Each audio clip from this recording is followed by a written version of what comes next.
Bulletproof Radio, a state of high performance. I want to go deeper on courage with you. There are some other words that are part of the definition here, or like a kind of a list of attributes. Can you describe courage and what it looks like, what it feels like, how you would write about it? Well, I was trying to think because there's typically described as being two types of courage: physical courage and moral courage, right?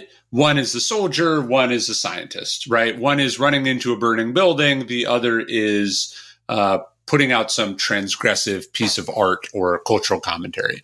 But what do those things have in common? Why is one also considered courage if it's not risking oneself?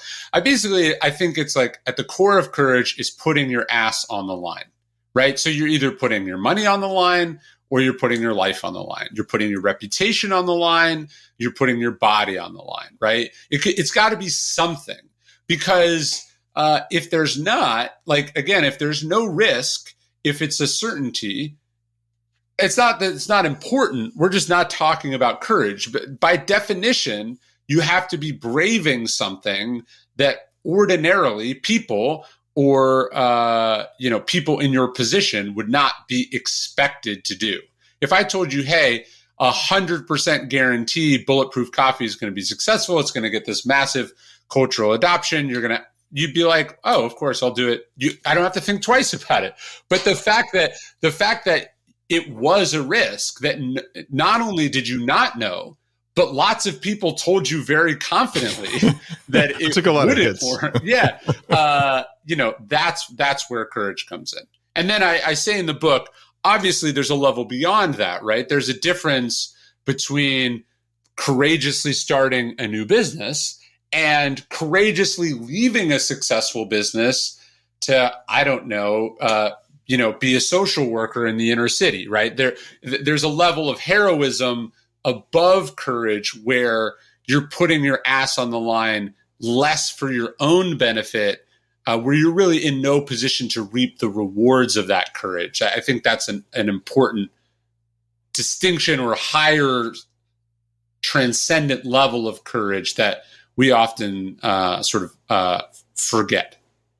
So there's risking your meat, your life, and then there's risking your reputation. Are kind of two different aspects of courage.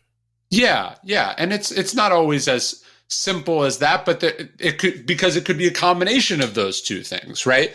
So you think about a politician today speaking up against, I don't know, this bill or that bill or this trend or that trend.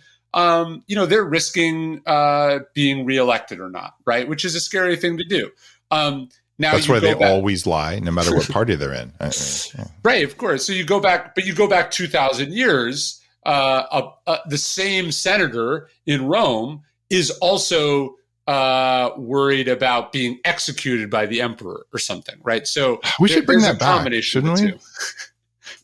Well, people are mad about cancel culture, and I'm like, this has existed for a long time, right? They called it exile, and we've got a long, glorious tradition of driving people away that upset us.